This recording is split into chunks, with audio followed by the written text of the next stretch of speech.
Hi there, Jenny Bowling with Pivot to Prosperity, brought to you by Pivotal Real Estate Investments. And today we have Alvin Scioneaux with us. Alvin, Hello, thank you for hello. coming. Thank you Yes, for having me. yes. Well, so we are in the same mastermind, and we're both looking at multifamily properties a lot, often, every day, many, and digging for the right ones to syndicate. And so I would love for you to tell the audience about your journey there, Alvin.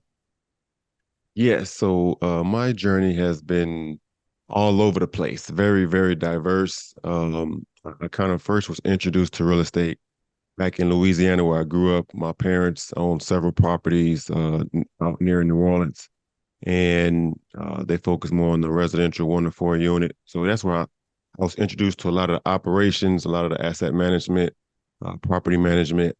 And from there, I went on to play football, got an athletic scholarship to Wofford College in South Carolina, while I studied physics.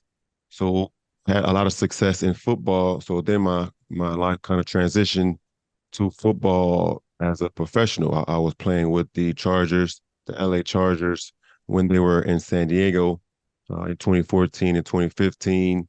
And a season-ending injury from my ACL, messed up my meniscus, and life kind of was uncertain for me at that point. I did rehab for the whole year, and went on to do 1 year, 2016, in the CFL, but that never really came to fruition. And right there, my life I kind of was uncertain of what's the next step. Because football was 90+% of my time. So then, because the a lot of my internships was in engineering, I went to get my master's in engineering at San Diego State. So went back to California, uh, had a great time, was working in aerospace engineering during that time as well. Got a full-time job after being done with my master's. So I worked about 8 years in aerospace engineering. A lot of the big companies, Fortune 100 companies, Northrop Grumman, Raytheon Technologies, working with NASA on rockets and satellite space payloads. But at that same time, I was just building my passive income, real estate, the asset of choice. And just earlier this year, I went full time into being a real estate investor. So focusing on You, multifamily investments. I just closed the last month on a 42 unit with some great partners and operators. So in escrow right now on a 7 unit in Hollywood. So it's full fledged into the real estate space as an investor, and working with financial athletes, hence the title of the capital company, working with athletes past and present on professional, college, and even former high school players that have capital they're looking to invest to create that financial literacy up here, and then create that asset growth out in the real estate market. wow, you just said a lot to unload there. So yeah, you had the real estate foundation, and then you got the education, the academia, so to speak, and were able to do the athletic side of it, and that's so cool. And that so much of it, as we were talking about before coming on, is you're analyzing things all the time on the football field. Then when you get into aerodynamics and all that stuff, you're really analyzing on steroids, right? And Right, then right. real estate's probably super easy for you to take, because the number of variables really drives some people crazy. I've been with it so long, I have a tolerance, of course, but some people are like, holy moly, all the variables. Yes, yeah. I mean, there's certainly a lot of due diligence. I mean, from the property to the market to the type of lending to the type of partners, even that a lot of people overlook. But that's probably the most important things to analyze is who you partnering up with. So definitely always make sure you're partnering and getting great sponsors, general partners on any syndication or real estate investment. But yeah, in comparison to engineering and even going back to football, that's certainly something that I have been doing pretty much all my life. So transitioning to real estate, there's a lot of transferable skills in that aspect, which I enjoy doing, I enjoy using. and it serves as an advantage when I'm out there in the field or looking at properties, being able to juggle a lot of different variables and come up with the most optimal approach with that given opportunity. So I also have to ask you, since you're obviously focused on helping other athletes, it's often said that athletes, especially the pros, make a lot of money, but then end up with very little as they get Yeah. towards retirement. Is that really true? They're certainly very easy to go down that path. I know for myself, after I was done playing, a lot of a lot of people don't know about just the transition period is a lot more daunting than what people might expect. I mean, imagine you're doing something for 90 plus percent of your time, every single day, day in and day out. You live and breathe this one aspect of life, and then just like that, it's over with. And you don't have the support you once had, you don't have the structure you once had, you don't have the opportunity you once had. And then all of a sudden, everybody's all around you, and then they kind of, okay, well, you got it. And you just got to figure it out, and a lot of guys feel um, alone, they feel, forgotten about, and they kind of struggle with that transition process. And, even myself, someone that was I consider myself to have a lot of things together from academic side, athletic side. I have my ducks lined up. I even had a period of struggling to try to, I find myself, identify myself, what I want to do next. And for guys that don't really have that that backing from a family structure and a friend structure to really support them, it can go downhill really fast. So, that's why I want to, with the financial athlete capital, bringing the financial literacy, bringing the opportunities to invest in different hard assets like real estate.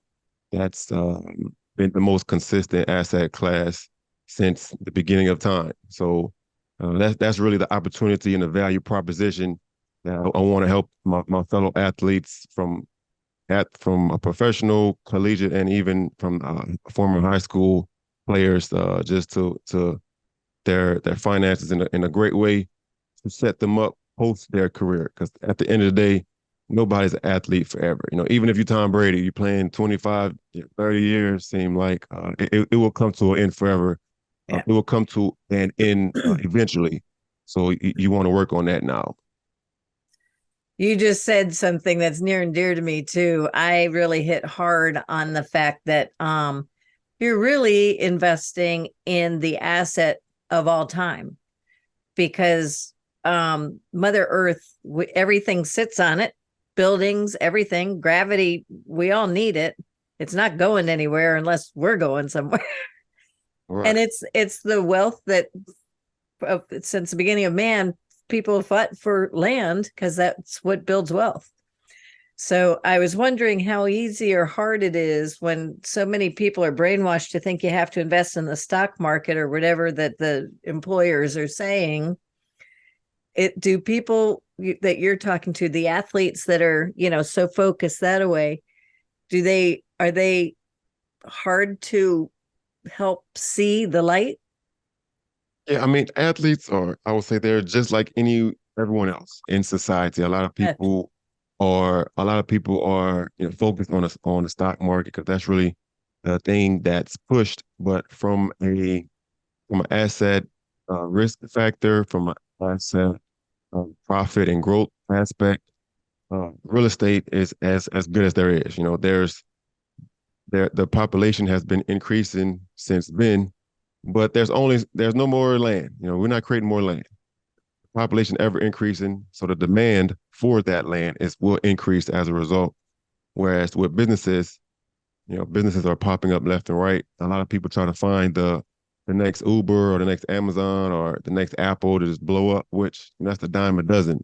Real estate is everywhere. You can use what you have, what you're walking on. Just need the right partners and right knowledge to make the most of the opportunity. So with athletes, which I would explain to everybody else, the only really gap there is just having the know-how. That's another aspect that I kind of just try to explain to them. The only real risk in any investment is just your lack of knowledge. So, if you know that an investment is good or bad, then you'll be able to choose the right option. But with that lack of knowledge, that is what leads to the actual risk in any opportunity. So, that's why it's great to partner, great to read books, great to collaborate, invest in your network. Like you alluded to earlier, the mastermind we're in, which is what I have been doing for the past decade, and has helped me a lot. Right, right. Well, very, very true. Um, so you're seeking multifamily and got the two things going on right now. Are you looking for larger multifamily at the same time too, or is that kind of what you want? Is the under 100, or where are you at there? Yeah, so I mean, that's just been the opportunity so far. I'm certainly open and looking at 100 plus units as well. But one thing about me, I don't force anything. I take opportunities as they come and make the most of the opportunity. So if I see a great opportunity that's under 100 units, we'll analyze it, do the due diligence, visit it, set up the capital, the debt capital and equity capital, everything is structured correctly, and we can make it happen, at the end of the day. So as long as it's a great opportunity, that's the main thing for me. But I am certainly looking at the multifamily as a whole space, one of the most consistent asset classes within real estate. We mentioned about real estate within assets overall, but now even within real estate, you can get very granular and detailed within that asset class in of itself, which multifamily has been the most consistent within the real estate realm. Yeah, the housing shortage is far and wide, that's for sure. And there was Absolutely. just not enough development the last 10 years. I was shocked to hear the numbers a couple of years ago when they really started blaring, because it it's worth really blaring. Right, right. But yeah, you always have to watch exactly where you go, though, of course. But yeah, now you're 40 some units. Where are those located? Those are in Nebraska, in Omaha, Ah, Nebraska area. Partner with Well Capital, uh, a couple really great operators. They have over 1,000 units themselves.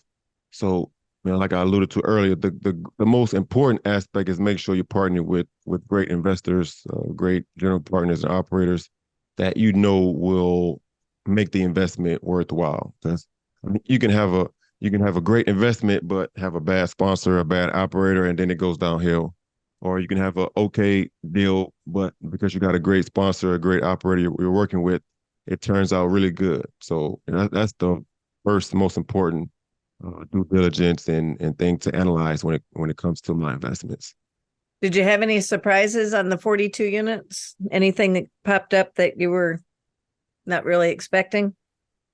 No, not No. not so far. I mean, 'cause we just closed last week. Our last month. I mean, we actually are hitting some of our year three rent projections already within a month or Wow, that's so. great. So yeah, so we're actually performing well above what we underwrote the deal to. So that's always great. That's always great to see.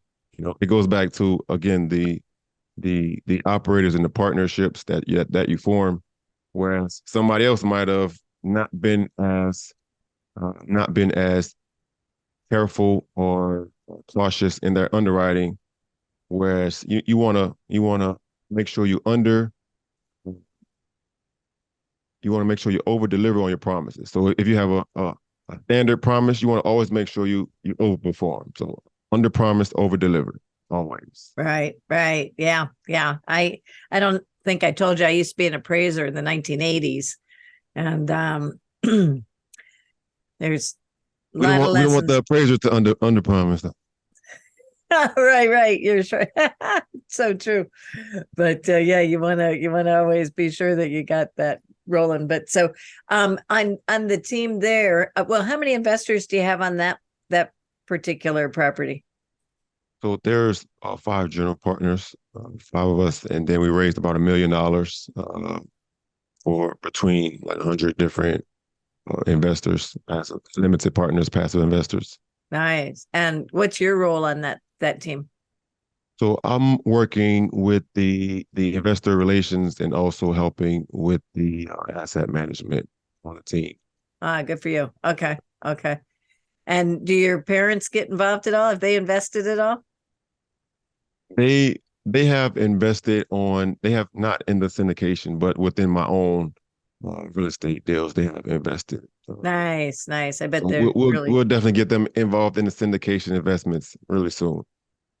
they probably have to get used to it because a lot of people, I mean, like I told you, most of my peers have been in real estate for decades, and I didn't even know about syndications either. It was like, really? How could I Right, not know? right. Same here. Yeah. Same here. Yeah. So word's getting out there. It's going fast, especially because the returns are so good. So people are spreading the word. And like I say, it's like a new product, it's still in the adoption curve and it's got a long Right. ways to go.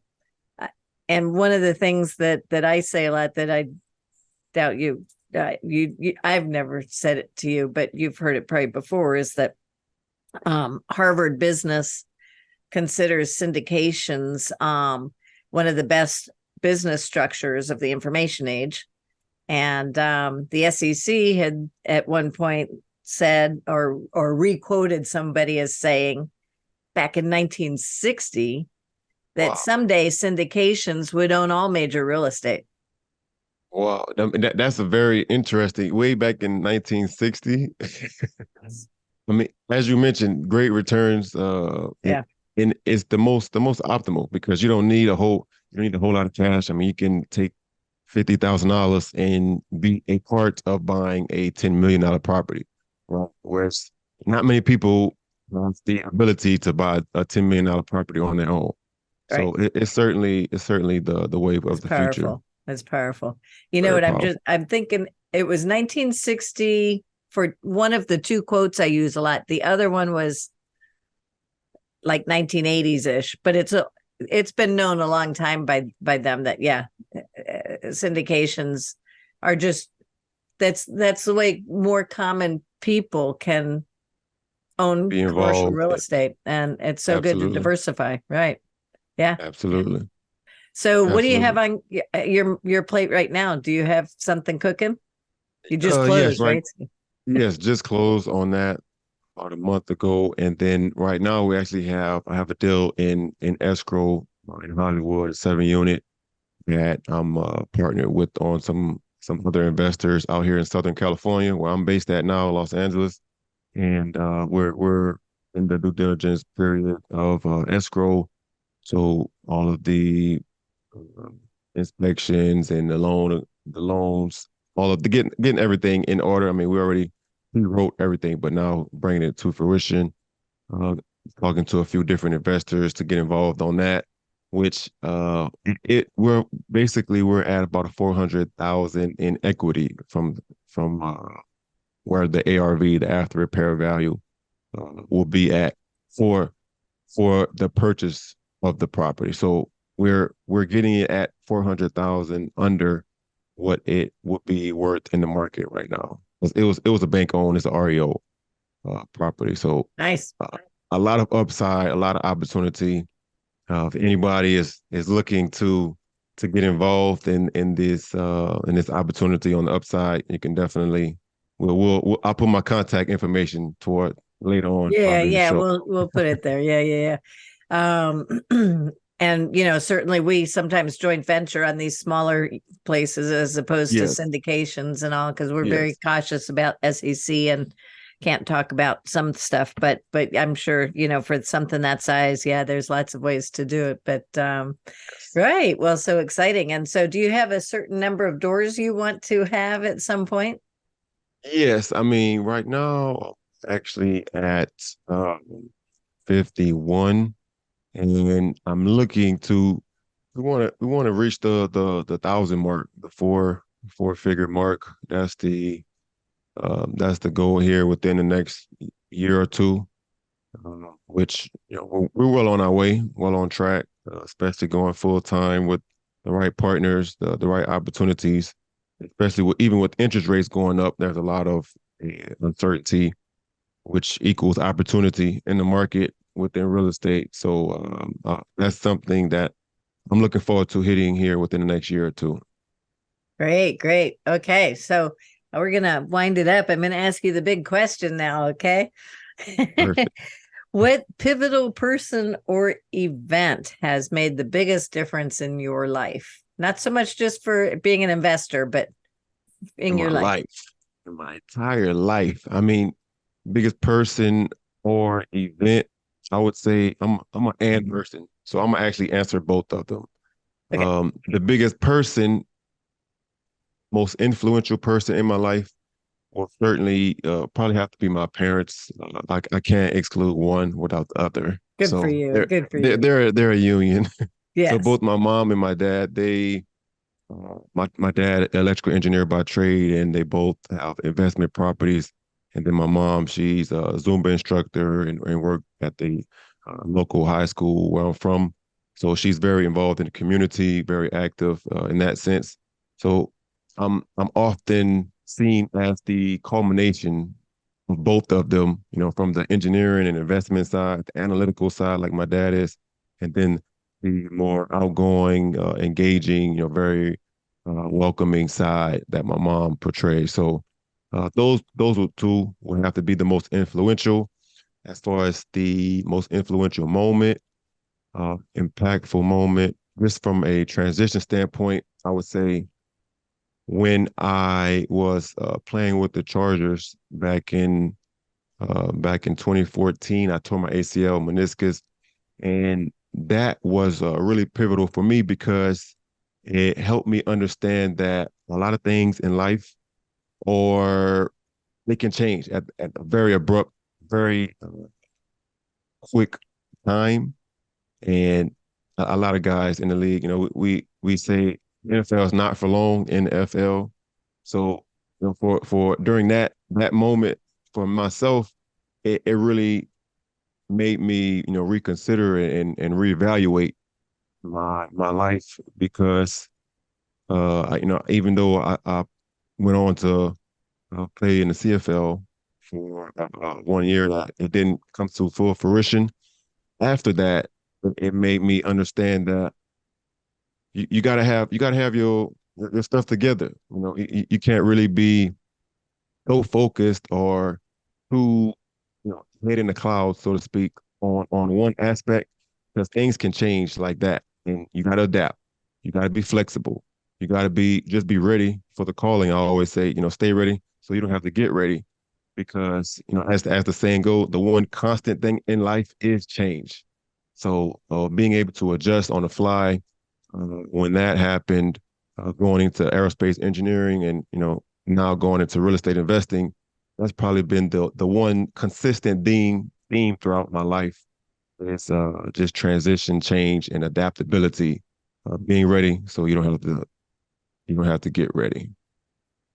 Yeah. And so the passive income, especially if you're busy in athlete and in athletic arenas of all different types, it's so easy for them to have a passive income on the side so that if they get injured, there's a safety net.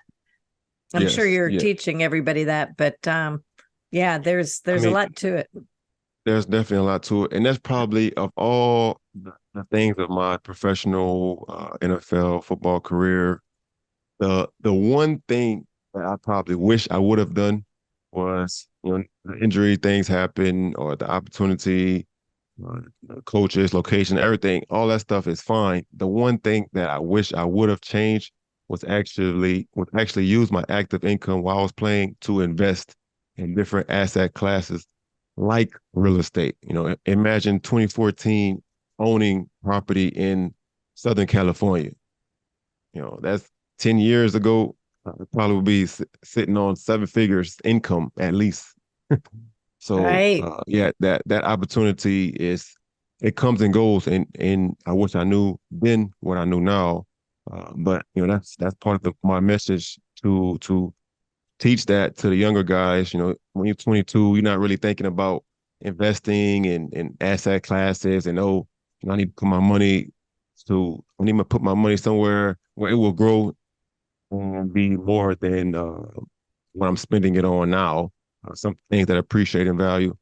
Most 22, 24, 26-year-olds are not really thinking about that. So, that's part of my message, just to spread that enlightenment, spread that knowledge, so that everyone can end up in a better position than do better things than what I did.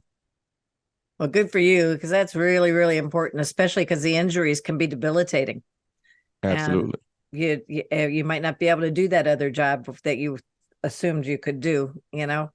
Right, right. And what with football, injuries is not a matter of if they happen, but really when.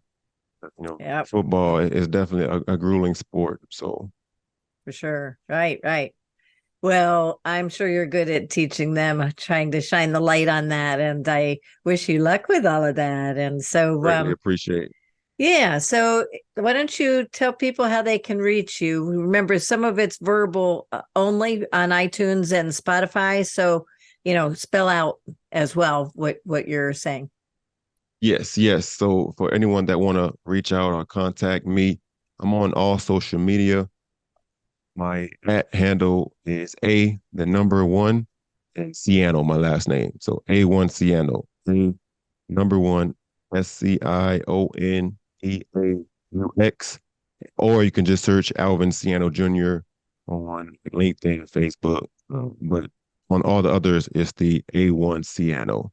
And then you can also reach out on the website, financialathletecapital.com. I have an ebook that goes into everything passive real estate investing. And then there's another website, Imperium Fortune, IMPERIUM fortune.com. And then you'll see a lot of that's a joint business I have with my wife, who's an attorney, a lot of estate planning and asset protection. So we kind of tag team that side of the business. I work on the asset growth. She work on the asset protection, a lot of pre and post marital agreements as well. So you get the full package. Right, right. Very good.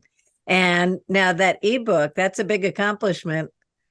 Why Yes, don't you say the yes. name of that? So the ebook is the athlete's guide to passive real estate investing. That is, you can find that on the financialathletecapital.com. And then I also have another ebook on Live New, optimizing your nutrition, exercise, and wealth. New NEW, nutrition, exercise, and wealth. And then my wife has a book on asset protections. You can find that on the website, Imperium Fortune. Great, great. Now in the show notes, we'll put the links to yours, of course, and your wife's, that for that matter. That's fine. But fantastic. Well, thank you so much for coming on the show, and I wish you all the best. Thank you so much, Jenny. It has been a great time.